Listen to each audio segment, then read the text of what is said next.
And now let me introduce CanWCC member and your presenter today, Taunya Woods Richardson. Taunya is the creator of the Cash Flow Canvas and is a nationally recognized expert on small business budgets. And she's a founder of finance who just happens to be the founder of and CEO of Nail the Numbers, Canada's go-to financial training agency for entrepreneurs. Her 30 plus years immersed in entrepreneurship has afforded her the opportunity to collaborate with countless banks, credit unions, developmental lenders, and small business champions towards strengthening the minds and bottom lines of Canadian founders. Without further ado, let's welcome Taunya. Awesome. Jenna, thank you. Thank you so much. You're so organized. Like, wow, kudos to you. You just get everything done, everything said. Loads of love to you. Thank you for having me. And ladies, thank you so much for having the courage to show up, to talk about numbers and finance. I know a lot of people prefer to go to the dentist than sit here through a call all about digging into the numbers. But this is where it all starts. It all starts with having the courage to look at the numbers that we're going to look at today. As Jenna mentioned, I'm the founder and CEO of a training academy called Nail the Numbers. We're on a mission to strengthen minds and bottom lines of founders across Canada. And sometimes I jokingly refer to us as the Spanx of founder finance, because we smooth out the wrinkles and we boost the bottom line and we have fun in the process. Yeah. So the objective today, really, we have an hour together, a little under an hour. And really what I want to do in this time with you is to really start shifting your perspective of finance and numbers. So that's my objective coming in here. And ideally, I really want you to start the idea, the concept of, put this into motion, of taking back your power when it comes to numbers. A lot of people are fearful of numbers. A lot of people fear the CEBA loan repayment that's coming due December 31st. I hear a lot of, how am I ever going to do that? Inflation's gone up. The supply chain issues, right? Oftentimes I hear a lot of victimhood in why we're not where we need to be with numbers. I want you to take back that power because, believe it or not, you've created your entire financial situation right now. It's just been done so unintentionally in most cases. We just have to shift to intentionally creating that financial situation for us. So I am curious. I'm going to start this conversation off by really asking you this question around your why. So Simon Sinek popularized this concept of why, and we had who was it? Was it? Sorry, I'm looking at everybody's responses here. Karima started us off with her motivations. I love this. Talk about fierce and powerful. My motivations were to disrupt the product category. I love it. And build a legacy for my family, change people's relationships with their nutrition. Very powerful statement. Like, you completely own that right out of the gates. And I love it because we're actually doing something very similar with numbers. And you'll realize it all comes from the same place in our mindset, right? In our subconscious and our behaviors towards fitness and finance. They usually parallel each other. It's fascinating to me. So for everybody else on the call, why did you start your business? Now, what I'm going to ask of you, just turn your mics off. As Jenna said, very interactive here. We're a small group, which affords us this luxury of having a really strong and candid conversation today around the numbers. So take your mics off, unless your babies are crying and dogs are barking. But tell me why you started your business. So we heard Karima's. Kathleen, you want to go next? Sure. Awesome. I'm a registered nurse. I've worked in long-term care for almost 30 years. I've done various leadership roles. I was director of care, administrator, nurse consultant, and I really saw the need for the staffing in long-term care. But it's not just staffing, it's sort of changing the culture of the homes, sort of to just rethink how things are being done. Because I've worked as a floor nurse, so I kind of understand from the workers' perspective, and then working in leadership. And it's just how healthcare workers are treated, right? And it's the stigma around long-term care that's been there since I started in nursing, you know, oh, you're not a real nurse, you're working in long-term care, why don't you work in a hospital? And then when COVID came along, it's, you know, families are disgruntled, media is just blowing it all up so negatively.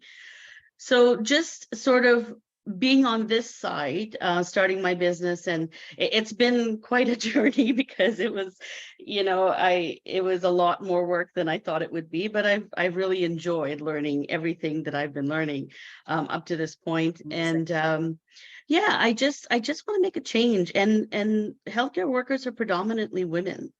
So my company is supporting the workers. It's yes, we are supporting long-term care, but the way I'm looking at it is to really to help the workers. So if they need an Uber to get to work, well, we're gonna supply that Uber for you. It's not all about taking the money from long-term care, but it's giving it back. If you need babysitting, well, we're gonna find a way that you can get childcare. I am working on a childcare initiative as well. So, you know, everything just, it's centered around, because I was in a violent marriage. I was a single mom raising my kids. So I really understand. And the thing is, healthcare workers couldn't go to work because there wasn't any childcare available. So, you know, it's sort of this huge conundrum, like, you know, one thing suffers, well, another thing suffers, and it's like this huge, you know, circle event that's happening. So I wanted Well, to thank be a part of the change. Thank you, Kathleen, for sharing that. Yeah, being a part of the change, that's huge. Our world needs a lot of change these days, right? Like Mhm. we're literally burning up and fry like it. Well, anyways, I won't get into it, but what a crazy time we find ourselves in. And so, you know, you bring up a couple of really important points, including oftentimes our pain is our purpose, right? So the challenges that we've had in the past, that's what we're looking to bring forward into the world so people don't suffer the same way we do. And you also used a word there that it's a button for me, which is stigma, because here at Nail the Numbers 2, we're looking to change the stigma attached with profiting in business. And I'm going to tell you why. And the stigma that's attached to small. Like, it really is my pet peeve. We are not small. We are anything but small. We have so much power. And this idea of being labeled and us choosing to believe that we are small business owners, in my experience, most of us are now charging a small price. We are paying ourselves a small payroll, and we have a small bottom line. So we are anything but small. And this is why we're doing the wake up call today, because it really is about taking back that power and hopefully choosing to respectfully resist the label of small. You're independent, you own a boutique, right? There's so many different terms that you can come up with in terms of labels and how you identify as a business owner. It does not need to be small. Right? Lots of different things we can do there. So the interesting thing with the why is I find, especially a lot of women in business, we don't oftentimes hear about women saying, oh, I'm looking to build a multi-million-dollar business, right? We usually don't hear that dollar sign attached to it. We do hear a lot of women talking about giving back, making change, social impact, right? To your point, supporting people. And so what I need you to be aware of as we move forward here is that all of your whys, when it comes to business, believe it or not, we need to know the numbers behind the whys. Your whys are only going to come about. They're the goal, but we have to attach a number to that goal. Because in business, we don't stay in business if we're not making money. So just to be super clear, in business, we have something called top line sales, and everybody thinks, oh, if we have top line sales, then we're safe.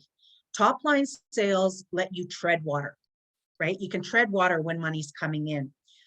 Bottom line profitability is what helps you weather storms. So if you're treading water and all of a sudden a wave comes, or a tsunami hits, if you do not have your bottom line profitability set aside, I'm going to speak to all of this throughout our presentation, you won't be able to weather the storm. And this is why we're doing what we're doing today, is to get you to shift that perspective. So right now in Canada, we've got approximately 3.5 million business owners. I think, Jenna, you talked about 1 million of those are women business owners, roughly. Okay. The numbers, and I'm going back to 2008 numbers, because in 2008, we used to record based on all businesses, including sole proprietorships. So sole proprietorships and incorporated businesses that had one director listed. When we look at those stats, 98% of business owners would not make it past year 5. They would shut down by year 5. So of that 98%, 71% closed their doors for one particular reason. 71% of that 98. In Canada, I did the math here. It's 2.4 million. 2.4 million out of our 3.5 will close their doors for what reason, do you think? Money. Yeah. What about money? Because they're making lots of it? Unlikely. Unlikely. And it, you know, what sometimes I work with a lot of businesses through BDC that are 20, 25, 30 million in annual revenue, but their bottom line is 0. So they talk a good game, right? And banks love them because all the revenue's there, but their net profit is 0 and they go under, right? So here's what I find fascinating. When we start talking about money and our relationship with money and food and all these things that we're looking at in terms of behavioral, I want to show you just a couple of numbers, because if you're struggling financially, and some people don't even realize they're struggling, it doesn't feel good, right? They're like, I'm not making a lot of money. They haven't been looking at their debt. I want to show you just a couple of high level numbers so that if you are struggling, you're not going to feel like you're alone in this process. So here, can everybody see this okay?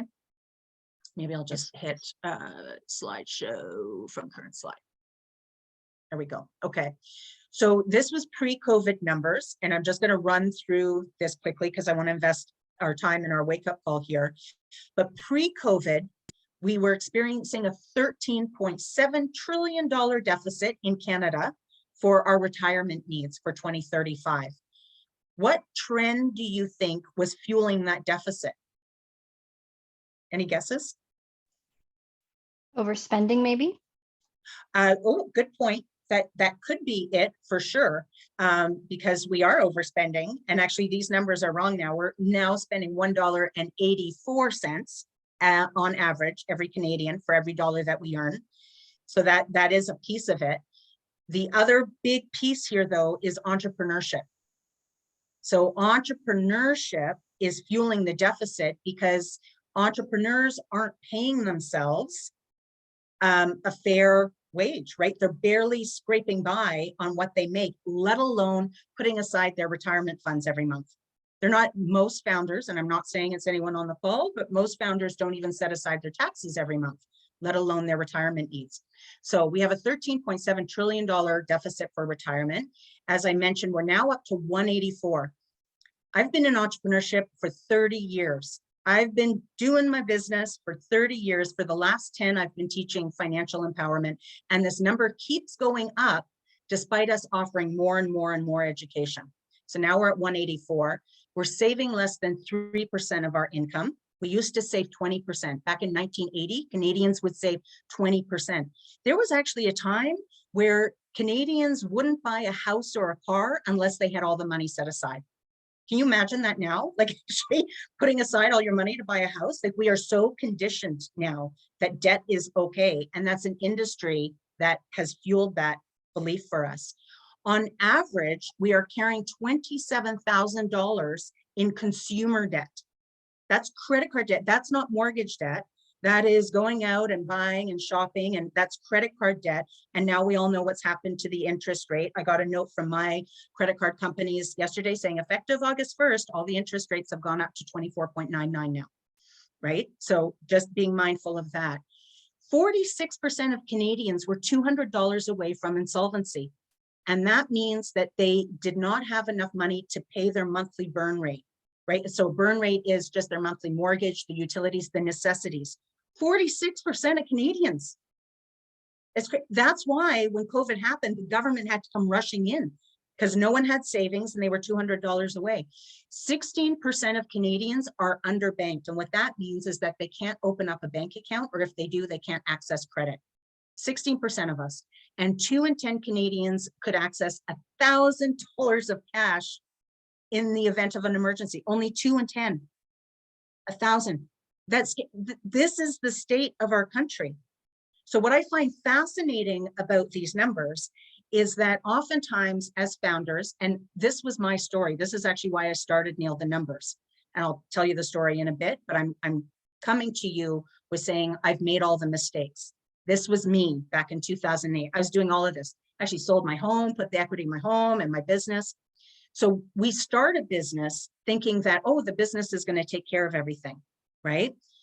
Here's the unfortunate reality when we start looking at founders and we think, okay, well, my personal life might not be going great here with respect to money, but once I start my business, everything will get fixed up. And sorry, I'm trying to figure out how I move my slide here, which I can't. There we go. So what happens with most founders, this may or may not be you, but it was me. And this was in 2002 that I did many of these little things over here. In finance, both in life and in business, there's specifically 5 pillars to solid financial stewardship. These are the 5 pillars: spending, saving, sharing, investing, and earning. And we're going to go through these in detail in a bit. But oftentimes when a founder starts out a business, not only did they start off personally compromised, but then we further compromise our personal situation by building our business on a line of credit, which now we're personally responsible for. We max out our credit cards, did that, check. Took out a personal loan, did that, check. It's called a promissory note. So, and I'll speak to that down here. Then in my savings, what I did is I took out all my money from my savings, right, to start up my business. So now my savings, my emergency net was down to 0. Sharing, taxes aren't current. As I mentioned, when the money comes in, we don't set aside the money for taxes. And at the end of the year, we get this bill going, oh my gosh, how am I going to afford this now in personal and in business? Investing, on our investment side of it, usually if we start up a business, we can actually, the lender can put a lien on our property, right? They've asked us to guarantee our assets to be able to get that money. We've cashed in investments, right? So maybe we've cashed in our RRSPs or our TSFAs or whatever that looked like. And then of course we have promissory notes. So the promissory notes, it's a legal document that says, in the event that the business is not able to repay the loan, the lender has the opportunity to go after any of our personal assets. So we are personally now responsible to make sure that that money gets repaid. That is sitting on your credit report. It's on your credit bureau. It shows as a liability. And so it impacts you personally, obviously. And then earning, most of us, when we leave our beautiful full-time cushy job with the pension and all the source deductions taken care of, now we start a business and we're further compromised because we aren't earning our fair value, market value, right? Our rate goes right down. Sometimes it gets calculated, and one time it was a joke, but oftentimes it isn't. One lady joked, oh, I make about $1.62 an hour, ha, ha, ha. And then we're like, oh my gosh, that's too close to home, right? Because when you calculate how many hours you put in, you realize, what are you making? Maybe it's below minimum, I don't know, but most founders are compromised. So then, just so you're aware, how you manage your money at home is going to reflect how you manage your money in business. You don't get away from it. It's called behavioral finance, and how your mind is wired with money in your personal life, it translates into your business life. It's going to be a mirror image. So unfortunately, in Canada right now, the vast majority of founders don't have an exit strategy. They don't have emergency funds. They don't have a sharing strategy with their numbers. The average income for a small business owner in Canada is $59,000. I do believe, and Jenna, you could weigh in on this if you know it, I suspect the number is lower for women-based entrepreneurs, because as a behavioral finance expert, I see a lot of women, they struggle with owning their value, and then they don't charge the right price, and they don't pay themselves the right salary. So that's for all founders, but women tend to struggle with this a little bit more. 87% of founders, their remuneration, their compensation isn't commensurate with their responsibility. One of the very first things I'm going to ask you to do in our challenge today is to actually Google. You can go on to ziprecruiter.com or PayScale. There's some links that we provide you, and actually type in general manager salary in your industry and in your location. And you'll likely be shocked at what the compensation should be, the fair market compensation for the work that you're doing. You're likely not making close to that. That's just my guess, having done this with over 10,000 founders. The average credit card debt for founder is $35,000.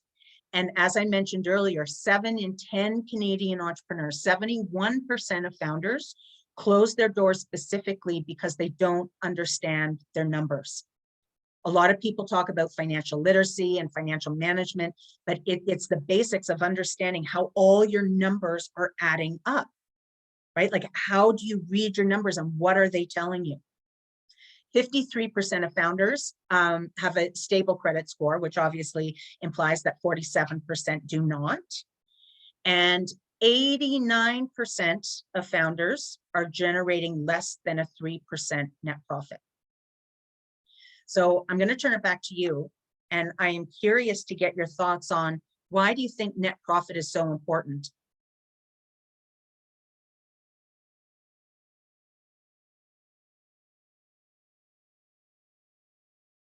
Why is net profit an important aspect in our business? Well, it's how you're going to sustain your business. That's what, after all your expenses and everything have been dealt with, it's what you're left in hand. And if you're only left with $10, you're not going to sustain your business. So it's really what's going to keep you going. Absolutely. And listening to you with our worth, I struggled with, what I'm charging the homes, what my profit margin is, what I'm paying my staff, right? Yes. It's like, oh no, it's not, I'm not going to pay that much, but it's that imposter syndrome. Like, I'm like, okay, I know I'm supposed to pay that. Like, stop it. Like, it's arguing with myself, it's like, know what you have to do. So you nailed it. Yeah. You nailed it. And what I love about what you said too, a lot of people who come through our program, one of the biggest things they realize after is like, oh, there's a whole system on how numbers come together to actually show you how to be profitable, right? Like there's a system, there's a way to do it, and it isn't taught in school, right? It always works. It's backwards and bottoms up. And I'm going to speak to you today about that, because once you build that, the uncomfortable work is just charging the right price, right? But you're able to defend it, and then it's setting those numbers aside. So Kathleen, you're absolutely right. The net profit is key because it sustains business. Now I'm going to show you another wake-up call that literally, I think it's going to really motivate you into action, because that's the way our brain works, right? We're only called to do the difficult work when we're in a corner and we're like, oh, wait, okay, got to move forward. So it's interesting because a lot of, I really want to speak to you around what I believe the problem is, like why we've gotten ourselves in that financial situation. A lot of people will state that it's because we don't have access to financial knowledge, what I call the mechanics of money. And that is inaccurate, because every year in this country, we have more and more tools like Nail the Numbers that's saying, here's how you manage money. Right. And we all know, don't overspend, put your savings aside, we all know what to do. It's actually really, really simple. It is a behavioral finance piece. It's how our particular brains, all of us, are wired with respect to that relationship with money. So remember this, I actually believe that why we're struggling the way we are is because of the gap. So we don't have the goal. So all of you, when I asked your why, that was intentional. So you know your why, but you need to put the dollar value to it, right? So if you want to support people, what is that going to cost you? And what do you need? What do you need to be making so you can support those people? If you want to leave a legacy, what is the number behind that so you can leave the legacy? So we need the goal, not only what you want to do, but what is the number attached to it? Then you need alignment, and alignment is the motivation. It's like, what is going to get you up out of bed every morning to actually make that number happen? Because in my years of doing this, there have only been 2 people that have been 2 founders that when I say, what are you building exactly? So not the why, but what are you building? Most people are like, oh, a business, I'm going to do this and changing with respect, right? Disrupting an industry, and that's great. But when you ask, what are you building? Here's what you need to be able to answer. What is the value? How much is your business going to be worth? By when? By having what impact on who? And then if you want one more question, through what products and services. So what is the value of your business going to be? By when? Offering what impact for who? And then through what products and services. One of the companies that was able to answer that, they knew right away. They came into my office. I was a lender. They needed $45,000 to buy 20 tablets to expand into Saskatchewan because they started in Manitoba. They were a small little company with 7 founders, and they wanted to disrupt the restaurant industry through an app called Skip the Dishes. They knew they wanted out in 5 years, and they wanted out for 10 million because they knew their motivation was that they wanted to start other businesses on the other side of that. That's what motivated them through it. So you need to know what you're building. You would not build a house without a blueprint. You wouldn't go and start building a house. I don't know if it's bungalow 2-floor, where, I don't know how much money we have. You wouldn't do it. You wouldn't take a trip without knowing where you were going and what your budget was going to look like. You wouldn't buy a car, but for some reason, we think it's okay to start a business without knowing what we're building. I don't know why. It's so backwards, right? And we're taking all the risk. We're taking all the risk. The lenders don't even take the risk because they have personal assets guaranteed. We take all the risk. So we need to know the goal. We need to be emotionally aligned. What's going to motivate you out of bed every day? It might be a pleasure-driven motivation, like, oh, I'm going to take a trip, or it might be pain, because the consequence of not doing the number might get you into bankruptcy. It might get you into divorce. That's usually when people come see us. They're on the verge of a divorce. They're on the verge of a bankruptcy, or they're on the verge of a health scare. And like, okay, now I'm going to do the numbers. So the gap is what's causing people to not get motivated when it comes to money. The P is the plan. So once you know what your goal is, once you're aligned with it, then you need the plan. People don't have a plan. So now that you know you want to build a $10 million business, how are you going to get there? You got to map it out. Business, the language of business is numbers. That's what it is. You start with a financial plan to make sure that you're financially viable, and then you can build a business plan with words around the financial viability. So I'm just going to share with you, I say all of this with love, because in 2008, my business went down, and it went down. I was generating $3.4 million in annual revenue. We had a team of 14. We were expanding across Western Canada. This was back in the early 2000s when entrepreneurship was still a dirty word. I was a young woman at the time getting lots of media exposure, and I felt like the hypocrite, Kathleen. Because everyone's like, oh, what an amazing role model you are. You know, you're encouraging all these young women to start businesses. And here I was, I hadn't paid myself in 6 years, 0 salary. I was barely making $30,000 a year. I was robbing Peter to pay Paul. My revenue model was broken the entire time, and nobody caught it. Not the accountants, not the lenders, not the angel investors that put in $750,000. It is on us to know our numbers. We pay the price. So we have to see differently, know differently, and do differently. So right now, I want to motivate you. I want to do this loving little kick in the patoosh, right? To go, okay, game on, let's do it. Let's own our power. So the very first wake-up call, it relates to your bottom line. And I'm going to take you through an example of a worksheet. I just want you to follow along. And I have a rule of thumb when it comes to numbers, down and dirty. Like women, oh my gosh, we're perfectionists, right? Oh my God, carry over the weight, right? Like, don't do that when I'm doing this worksheet. Take a scrap piece of paper. Does everyone have a scrap piece of paper right now? Awesome. Follow along. Don't worry about getting it perfect. You can always dial in later. I just really, again, with love, this is going to be a little harsh, but I'm doing it for a reason, because I want to wake you up to the reality of the situation here. So screen share. Always have to remember that, because sometimes I forget. Oh, darn it. I got to end this for a second. And I'm just going to come to this sheet so you can follow along. Okay. I want you to think about how much time you've put in your business. So down and dirty. First thing, how many hours do you work per week? Some of you might be 80, some of you might be 20, whatever that is, put that down. Easy number.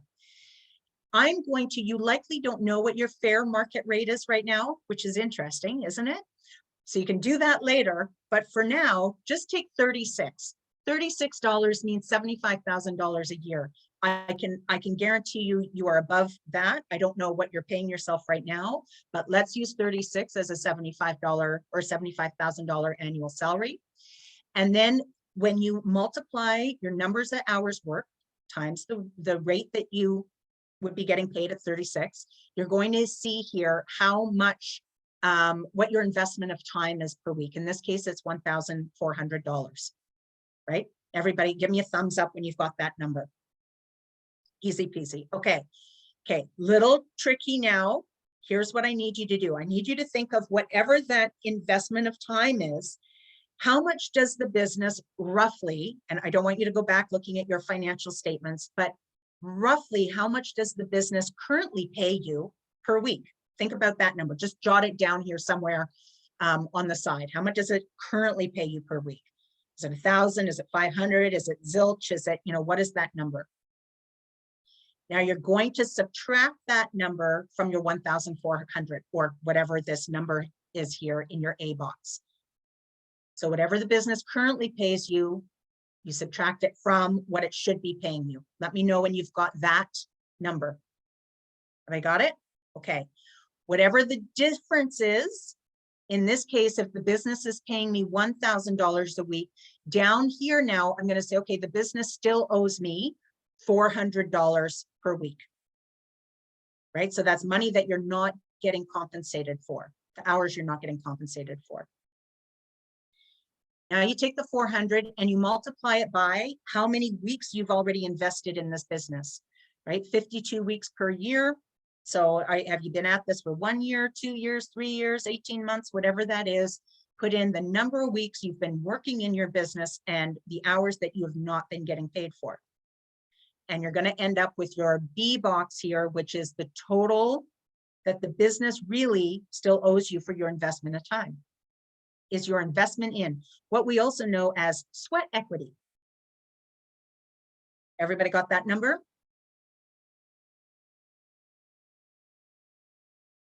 Okay, awesome. So now we're going to move down to, so circle that number, get that done. And then we move down into investment of money. So I just think about when you've actually made a financial contribution to the business that's come out of your personal bank account and you used it to either start up your business or keep it rolling, what is that number?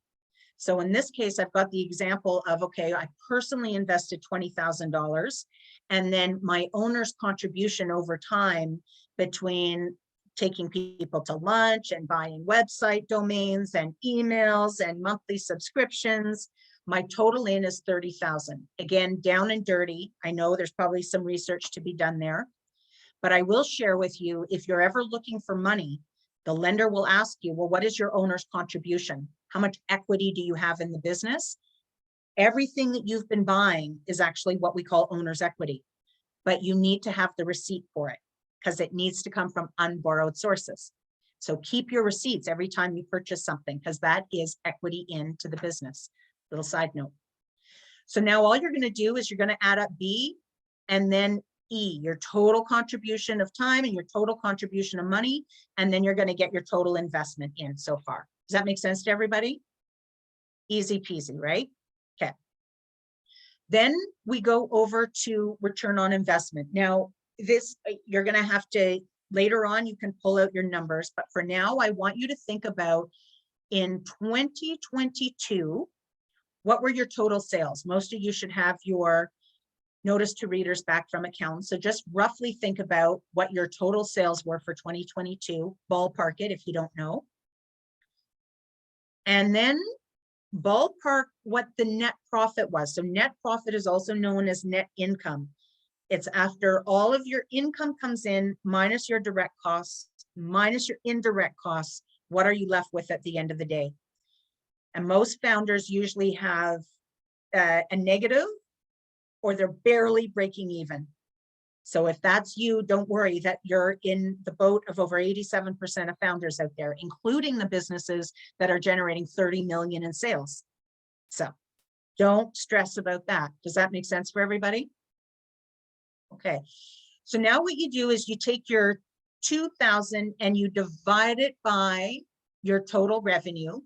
to get your net profit percentage. So you take your net profit as a dollar value, you divide it by your total sales as a dollar value, and you end up with a percent. So in this case, 2,000 divided by 100,000 equals 2% net profit. Does that make sense for everybody? While following along with that? Okay. Here's the wake up call, everybody. What is the interest rate that you earn on your savings account?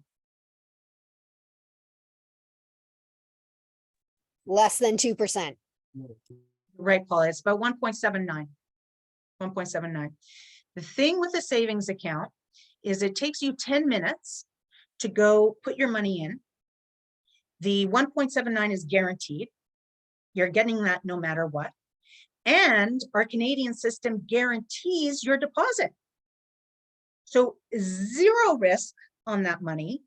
And it's taking you 10 minutes, less if you've got online banking. So your rate of return on savings is 1.79. You could have taken your investment of time and money and put it into a savings account and made 1.79. A very different way to think. And for most of us in business, we've chosen to work 60 hours a week, put it all on the line, risk everything, risk our family, our savings, our investments, our RSPs, our property, for making less than 2%. Did anybody just really, I hope you just grabbed that. Did you grab that, Kathleen? You're looking static. Karima, did that hit? Did Karima, yeah, did that, okay, because that's what most of us are doing. Like, we don't realize, we don't see our business as an investment, because most women are like, oh, I just want to get back to the world. I want to make it a beautiful place. I want everybody to, but most of us are compromising ourselves and our family to do that. So it is so important that we build up that net profit, because that net profit is the ROI you have been making on your business investment.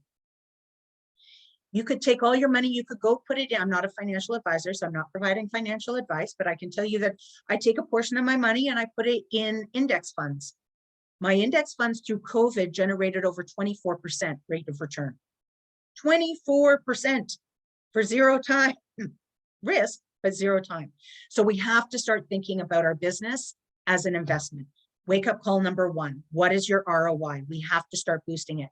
In the work that we do at Nail the Numbers, our goal, we teach you how to get to 11.5. 1.5 for CRA and 10% for you, because we know you could go put all of your money in an index fund and very easily make 4 to 7% for zero time. So if you're putting in 40 hours a week, we want an investment that's going to be commensurate with that return, right? With that investment in. Okay, did that land for everybody? Give me a thumbs up if that's like, okay, I see that differently now. Because we always have choices. As founders, it's our choice. You just need to own it now. I'm choosing to build an investment that generates less than 2%. You just have to own that if that's where you want to sit, right? Totally your choice. Okay, wake up call number 2. I'm just going to go through this with you, because I am going to invite all of you to come into the academy and get all of the tools. It's called the Stronghold Budget. And wake up call number 2 is how much you really need to be compensated every month. Because most of you aren't barely making what the fair market rate is. But then when you actually do the math and you realize how much you need to be generating to make sure you and your family are taken care of, the number is likely very different. So when you come into the Stronghold, and I'm going to answer a lot of questions after, because I just want to be mindful of time and get people out at the top of the hour. I am going to share with you what the tool looks like. So wake up call number 2 is your compensation. And I'm inviting you into what we call the Stronghold Budget. And when we start budgeting, we look again at those pillars, right? So under our pillar of earning, we've got, maybe we're in a household where there's 2 salaries. Maybe this is our partner's salary, 8,000. And then our salary, maybe we've been putting in our 3,000. For me, my contribution to the family when I was with my ex was 4,000. I thought, okay, that's good. Everything's taken care of. Sometimes we use our partner's salary as a crutch, right? Because they're like, oh, we're covered. Our mortgage is covered. Everything's good. And we've been skating by. And so we think, I don't need to earn more than 3,000. When we do the math, and I'm just putting in the average situation here. So in the Stronghold Academy, everything is there for you. There's workbooks, there's all the tools, all the workbooks, all the drills. And we also have a challenge every month. Our next challenge won't be until September, where we can do this together if you wish. But I want to make sure you have access to tools so that you can build this. So when we first work with a founder, we have what we call our current situation. So you're putting in your spending here on needs, your mortgage, your maintenance, your condo fees, your home insurance. We've got all the list here. And you can see in this example, it comes out to $4,875. Then we put in our spending on wants, our cable, our entertainment subscriptions, our grooming, whatever those numbers are. Now we've got our subtotal on our spending on wants. Then we go through and we put in our spending on splurges. So eating out, this is usually where we do a lot of overspending. You might fall off your chair when you actually calculate how much you spend on the Tims and the Starbucks. You're like, woo.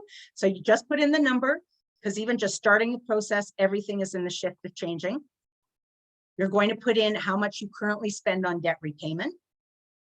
And then all of your investments, including all of your deductions on your pay stub. Again, this goes into more detail in the academy. But at the end of the day, here's what I want you to see, that when you actually do the math here, where we thought we had a budget that was breaking even, we actually see that at the end of the month, we are overspending by $1,913, right? And it goes back to that first slide I showed you where Canadians are overspending $1.84. We're overspending 84 cents for every dollar that we earn. So most of you, when you do this math, you're going to see the net deficit of, oh, I actually need to earn a little bit more. We ask you to take it a step further, and you come over here and you actually start changing a few little things here. So you come under your spending on needs, and you can see that the spending on needs went up. It's like, oh, we didn't cover for insurance. Oh, we didn't cover for, I don't have them all highlighted here, but principal utilities have gone up, right? Like we actually drill down on what you need. Typically underspending on needs, I'll just make this a little bit smaller. We haven't budgeted for the main things. Usually the needs go up, some of the wants go down, your splurges tighten up, those go down, your debt repayment goes up, and I'm going to show you a calculator in a moment. And then we haven't budgeted for the right investments. I'm going to show you that. And then our savings. So at the end of the day, when we actually do the math, we realize, can everybody see this? Because this is very similar to what your snapshot might look like. When we do the true calculations, we thought we were under 1.9. We're actually short 7.3. 7.3. And then to this, we have to add your income tax. There's some numbers that we need to add. So I'm going to get everybody in the Stronghold budget so that you can do this math, because I will pretty much guarantee you, you are not even earning closely to what your fair market salary would be or what you actually need to be bringing home. So this is eye-opener number 2, what you actually need to be compensated. Does that make sense? Who here thinks, give me a show of hands, who here thinks that you are earning what you need to be earning? No one. Okay, so let's get that work done. It's free for you to do.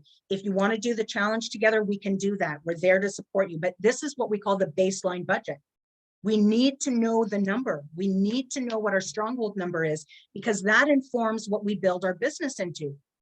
We need to build a business that makes that for us. The third big eye-opener is our retirement shortfall. How many of you know what you need for retirement? How many of you even thought about it? No, most founders don't, right? We're so in the, oh my gosh, I just need to get through this month. So when you go in the Stronghold, the next thing you're going to see is you're going to see the retirement calculator. It's in the same tab here. And I'm just going to run through this because we can do this together on the challenge. But it's the calculator that all the financial advisors actually have. But again, we give away our power asking them to use the calculator and telling us what the answers are. Now you have your own calculator. You're going to put in your numbers, so your current age, the age that you want to retire at. I'm not going to go through this in a ton of detail because I'd really love to work with you in the challenge so we can do this together. But you put in these numbers. We've got annual inflation right? And I'll play with this little number here in a moment. But when you put in all the numbers and then over here, you start talking about how much money would you like to live off of when you choose to retire. In this case, 100,000, right? The calculator will actually tell you what your shortfall is. So in this particular founder situation, the shortfall is 323,580. So every year, this founder would need to invest an additional $5,147 to make that retirement shortfall number happen. Does that make sense for everybody? Look at this. Inflation, if I adjust inflation, what did our inflation go up to a couple of months ago? 4.5. 4. Yeah, it went down, but at one point it was at 8.4. 8.4. Watch this little doodad. Oops, that didn't work. Okay, I'm going to go back here. 2.5 is what I had. Do you see this number? So in today's dollars, it's $100,000. At 2.5 inflation, it is actually 172,000 by the time I want to retire. If I'm 45 now and I'm retiring at 67. If I adjust inflation, 8.4, 589,000. I know you fall off your chair. Again, now we get to own this, right? Like we're looking at this every month. We're looking to see how our investments doing, what's inflation running us, right? Like we're taking ownership. We have the courage to actually look at the numbers. So usually I recommend here that you're sitting maybe at about 3. 3 I feel is safe. Now we're at 191, but you get to play with this. Like imagine that you decide that, oh, I'm not going to retire at 67. I want to retire at 62. And then it's going to say, okay, so if you retire at 62, now your shortfall is 976. The thing with numbers, it's always going to show you what your choices are. You always have choices. It's just showing you, oh, if I want to retire early, here's what needs to happen. If I want to retire late, here's what needs to happen. You can't control inflation, but you can see the consequences and it shifts. You don't, I love financial advisors. I'm not saying don't get a financial advisor, but I want you to own your decisions. You have to start thinking like the CEO in life and in business. You own the decisions, and then you work with your advisor to help you calculate where, you know, at what point you want to get out of the market, what could have a larger ROI for you, right? You work with your bookkeepers and you work with your accountants to get you to the end goal, not for them to tell you how to get there. All that makes sense? Okay, so what were the three wake-up calls? A, your return on investment. Right now, you're generating less than 2%. You could put it in a savings account, make 1.79. We want to get you to 11.5. 2, you're probably barely making the right compensation that you need to get paid. And 3rd is the rate, is your retirement shortfall. So the other piece, let's say that we're short 373,000. We have one option of setting aside an additional $5,000 every year to make that investment number. What is the other way that we can make that retirement shortfall number happen?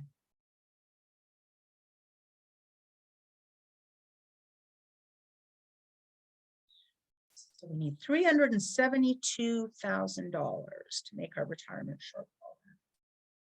Where else could we find that money if we choose not to set that money aside every month? An exit strategy. Yes, Karima, that is it exactly. It's how we get out of the business.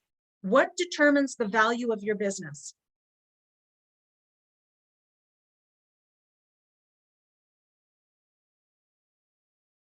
Your product and what you charge, I guess.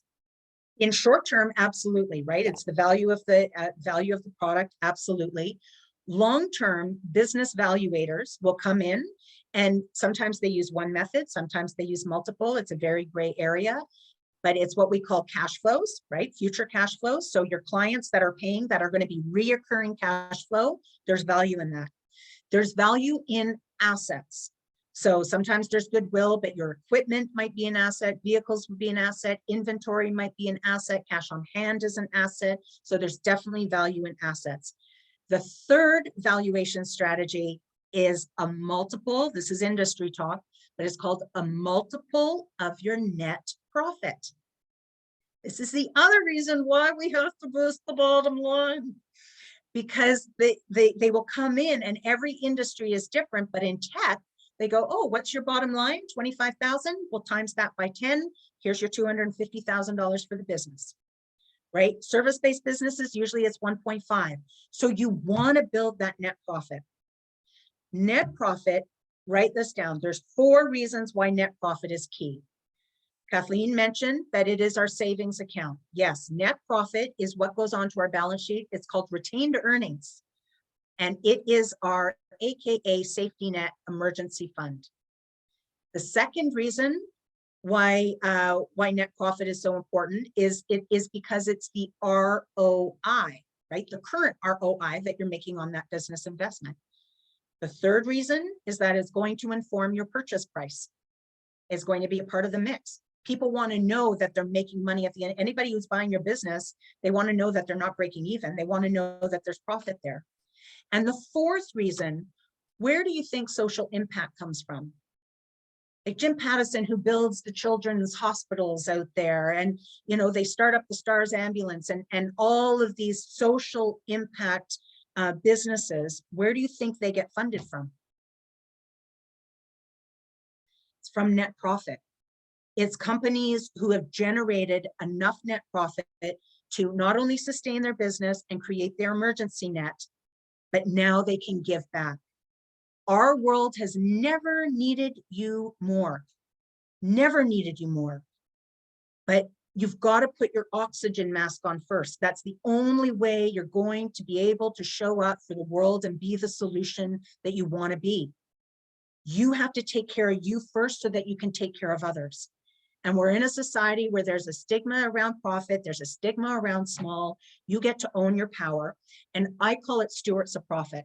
I believe that you are the builders of the new, I call it an economy, where it's about consciously generating profit for social impact, right? This is you, and you have the power to do it all. You have the power to do it all.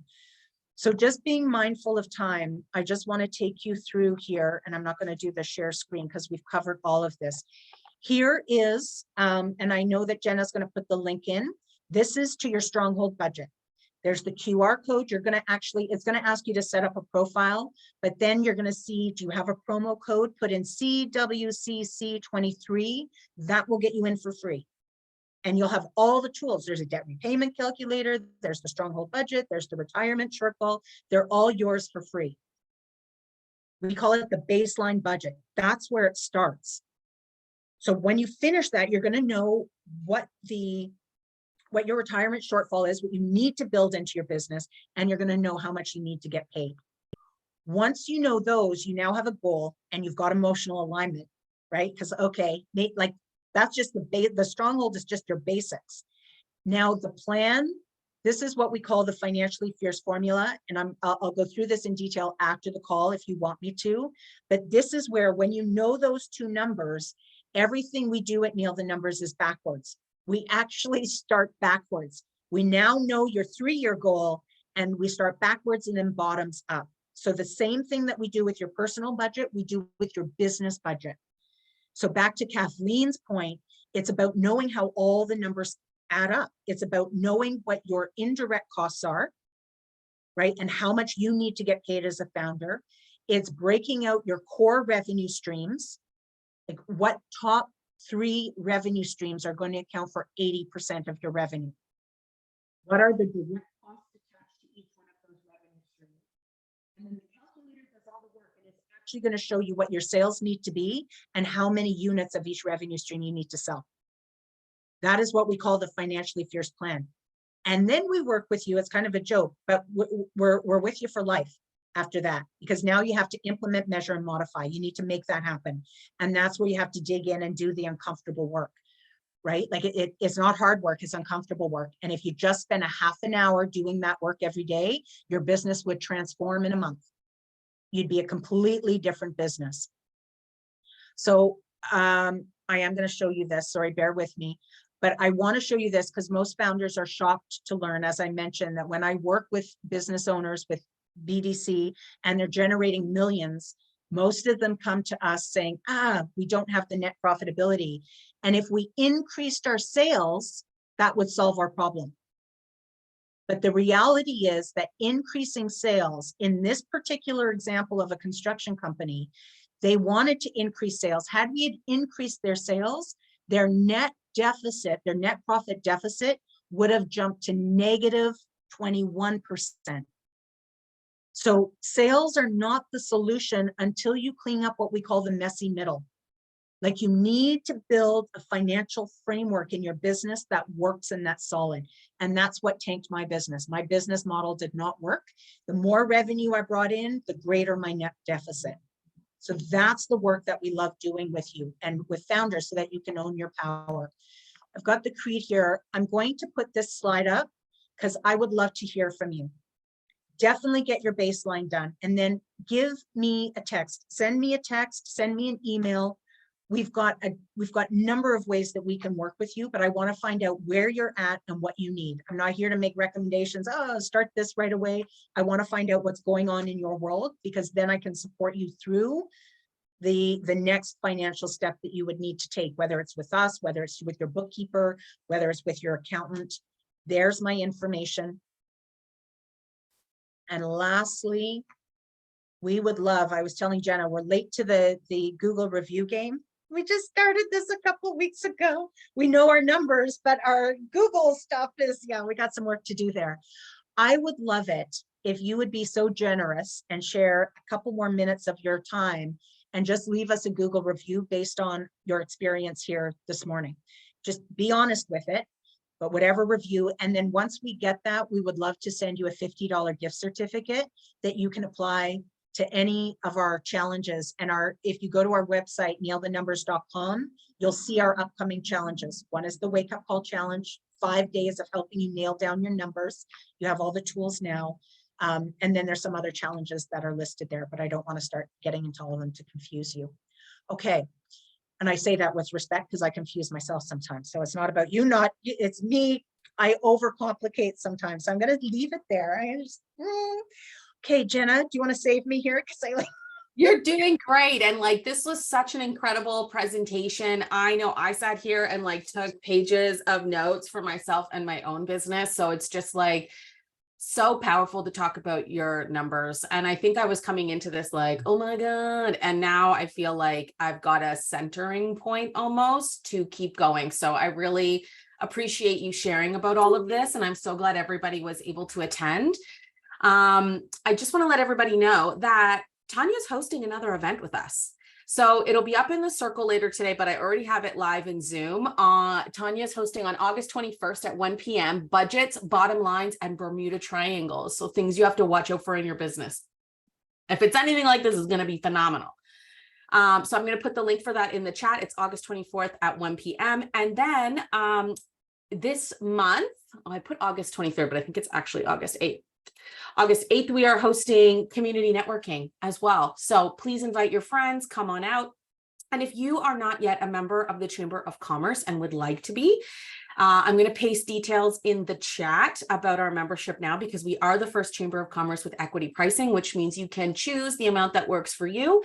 You can pay an amount that works for you. You could also pay it forward for somebody else.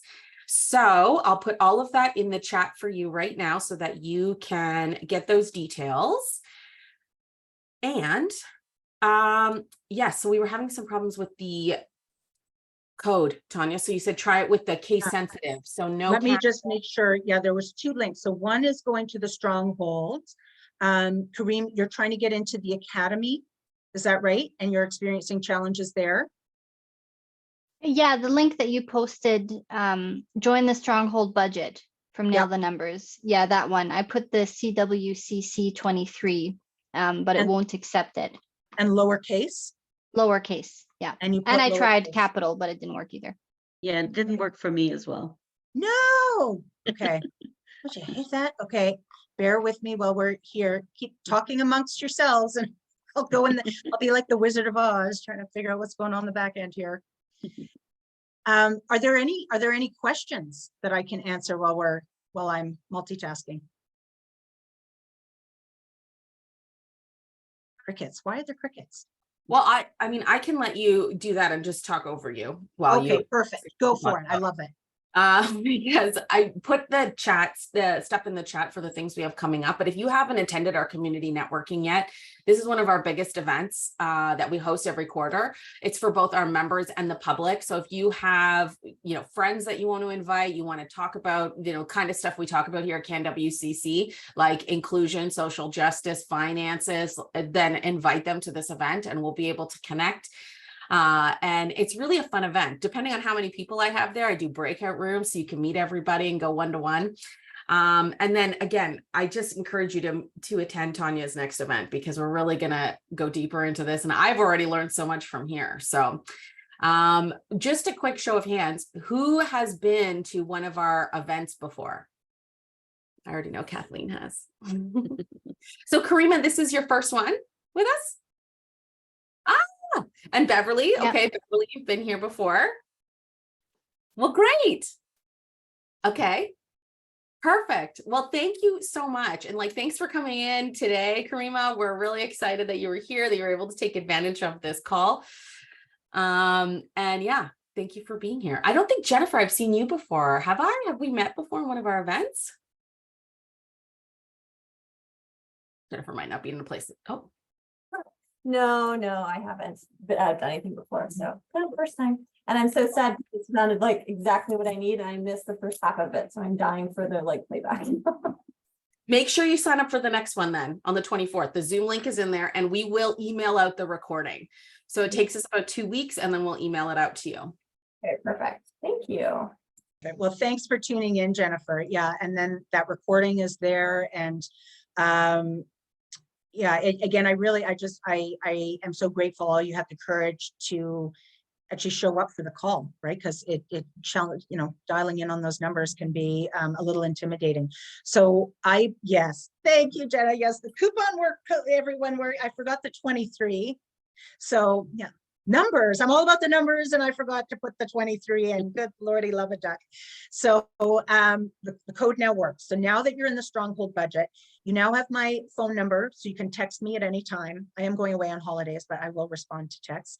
You'll also notice in the Academy, I think everybody's pretty familiar with academies now after COVID, right? And getting into the online learning. We don't have videos for each lesson in the baseline budget, but there is a discussion button in each lesson. So if you're getting stuck on anything, hit the discussion button and we'll come running. We're like, okay, here's what we need to do here. But at least now you have the tools, you can play around a little bit. And then we are doing a wake-up call challenge. It's 5 days and we work together on getting all of this done. Very similar structure here. It's 25 minutes a day that we show up for one another, and that starts September 22nd. So if you go leave a Google review, you get the $50 coupon, and then your challenge will only be $40. Oh my God. No brainer. And what I love about meeting consistently too, right? Like you start to put it into practice. It becomes like a habit for your finance. Yes. And then there's momentum, and then you'll know your number. And then we go right into building the business budget, because the business budget will show you how you make those numbers happen. So you don't need to stay in a state of stress of, oh my gosh, how is this gonna, because you just move right into, now my business is gonna make those numbers. And that's where your alignment comes from. Right? Because it's like, okay, game on, need to make this happen. But having the courage to see it is where it all starts. So I so appreciate you doing that. Other questions or insights? Like if there's anything, one thing I love to leave each call on, because knowledge is one thing, but it's only when you implement it. What is one thing, and it can't be enrolling in the Academy, what is one thing you are prepared to take action on now based on our conversation and you moving that step? We always call it taking a step or a shuffle. Whatever it is, you just got to move forward. After a conversation, what's one thing that you're committed to doing, and then to honor that commitment? Removing the fear out of financing, just, embracing it, because it was really an eye-opener today. Thank you so much, because it was just, sometimes you're afraid to put the numbers down on paper because you don't like what you see, or I know. you don't want to think about the whole scenario, and really that paying yourself first is always a difficult thing when you're trying to grow your business and move ahead. So yeah, thank you. It's just thank you. Yeah, you're right. And so when we go into the business budget, we show you what you need to get paid, right? Because we work towards that. So it's not that next month you make your 15,000. We show you how to work towards that, right? And then just so everybody knows, when I did this work, so I told my story about my ex, but we broke up in 2017. I had to go do all of this math again, because I told you I was earning my 4,000. That was my contribution. My number was 35,000. Just so you know, because when my ex left, he left me, I got the house, but I also got all the debt. So I had to wipe all of that out. So 35,000. Now, did I get there in 3 months? No, it took me 9 months to start earning that. And I share that whole story and how we scaled. But the reason why you're not making the number is because you don't know what it is. The moment you have the courage to actually see the stronghold number is the moment your life starts to change. And for those of you who have kids, just so you know, they are watching you. And it is your actions that are forming their opinions about money, not what you're telling them. They're observing what you are doing. And so you gotta own this. This is what I call it, the bankruptcy, the baby, and the breakup. But knowing that my girl was watching me every step is what motivated me to do better and make that 35, right? You need the motivation. Okay. Well, I have such fierce respect for all of you. Thank you again for having the courage to show up, to even just, taking this all in. I see Jennifer's next step is going to be watching the presentation. Kathleen, I love the fear. There's always fear, right? A fierce founder just has the courage to face it. That's it. We never get away from the fear. In fact, it's what keeps us growing, right? So we just have the courage to face it, walk through it, and go the other side. Anybody else want to own what it is that they're willing to do? Put it out there and commit to it. Paula's ready. I was gonna say, I'm gonna research, I want to do better research on what people get compensated for what I do already. That's one I've always been bad at, because you don't want to put that hourly wage number too high, because you don't want them to say no, but you don't want to put it too low, because and then I always would end up working more hours anyway. So I do it, understanding that would be really helpful for me. It's a work in progress. And you see, as a lender, it's interesting, whomever you're speaking to, the rate that you choose to pay yourself, it tells everybody that you're speaking to how much you value yourself, right? So one of the tricks that we use in our pricing, because every single founder who's worked with us, their price needs to be adjusted. And some, it goes from 1,000 to 7,000. They're like, how the heck am I ever going to do that? One of the pieces of advice here is that if your price needs to be lifted, or your wage, it's about recognizing the value of this is 7,000. I'm charging 1,000, but here's what I need in return. I need the testimonial. I need you to show up and do the work. Like you find a way to balance that out by something that they need to give you in return that might not be money. That's a great way to start scaling if you're not in that place to say, oh, I'm going to pay myself the 7,000. I'm going to charge the $7,000 price. You scale yourself into that. But we need to at least claim that value, right? And show them that we know what we're worth, and then work into that. Awesome. Jenna, I love your smile. Thank you so much. I keep looking at it. Everybody's got a great smile. I just always see Jenna like nodding and validating that we're always looking for validation. All of us are. So I appreciate that. Anybody else? Thank you. Catilia. Butchering that. I know I am. That's okay. It's pronounced Citlali. Thank you, Silali. I so got that wrong. I appreciate you letting everybody know about Nail the Numbers. Yeah, we're on a mission, and every single founder counts. Do you know that sorry, I could talk about numbers all day. I will stop. One last thing. If every single founder adjusted their net profit by 1%, we would eliminate the economy's deficit. Wow. We would wipe that out. We are anything but small. Like, game on. Let's do it.